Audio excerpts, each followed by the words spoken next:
வடகம். இது என்ன? காய்ந்த மிளகாயோடு காட்சி அளிக்கிறது என்று பார்க்கிறீர்களா? இந்த கட்டத்திற்குள்ளே இருப்பது கண் திஷ்டி போக்குவதற்கு அந்த கால பாட்டிகள் நடைமுறை. அதை சுற்றி அந்த தென்னை நம்ம கை துடைப்பத்தில் உள்ள அந்த குச்சிகள் அதை வச்சு கட்டம் போட்டு அதிலே மிளகாய் சொருவி அதை காய வைப்பார்.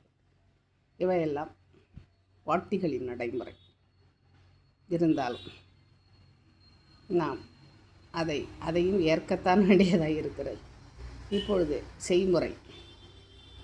வெங்காயத்தை, நல்ல சின்ன வெங்காயத்தை, சாம்பார் வெங்காயத்தை ஒரு 2 கிலோ அளவு எடுத்து அதை நறுக்கி, அதன் பிறகு அதை நன்றாக பிசைந்து அதிலே உப்பு, கல்லுப்பு போடணும். கல்லுப்பு போட்டு அதன் பிறகு மஞ்சள் தூள் போட்டு கருவேப்பிலையெல்லாம் போட்டு அதை நல்லா பிசைஞ்சு அமுக்கி வச்சுட்டு அப்படியே வச்சுருந்திங்கன்னா மாலை நேரத்தில் மறுபடியும் மீண்டும் அதை எடுத்து அதில் ஜீரகம், 2 கிலோ வெங்காயம்னா ஒரு 50 கிராம் ஜீரகம், 100 கிராம் கடுகு, 50 கிராம் வெந்தயம். வெந்தயம் அதிகமாக போட்டிங்கன்னா கசப்புத்தன்மை வரும் தாளிக்கிறப்ப.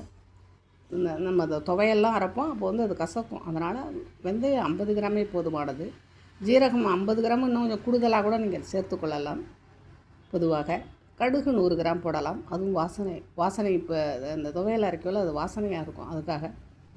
மற்றபடி பெருங்காயத்தூள் தேவைப்பட்டால் போட்டுக்கொள்ளலாம்.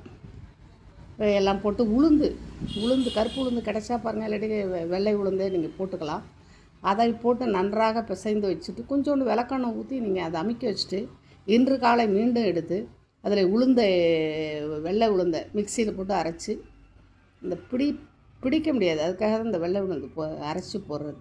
அதை போட்டு பெரிய பெரிய உருண்டைகளாக பிடித்து இது போன்று கட்டங்கள் இட்டு, இது ஒரு புரட்சி கட்டம் அல்ல, இது ஒரு பாட்டி கட்டம். கண் திஷ்டி போகும்.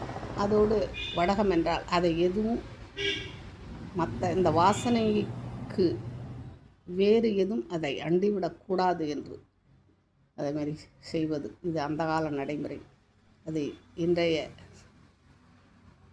என்ன சொல்வது, இன்றைய நடைமுறையாக வைத்துக்கொள்ளலாம்.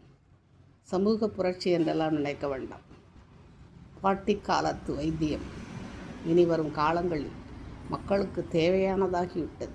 கிராமத்தை நோக்கி புறப்படும் காலம் கூட இப்பொழுது கொரோனா காலம் தொடரும் என்று சொல்கிறார்கள். அனைத்தையும் நிவர்த்தி செய்ய கிராமத்து அத்தியாயம் பார்த்து பழகுங்கள், தெரிந்து கொள்ளுங்கள். நீங்களும் உங்கள் வீட்டிலேயே தயார் செய்யுங்கள். நன்றி.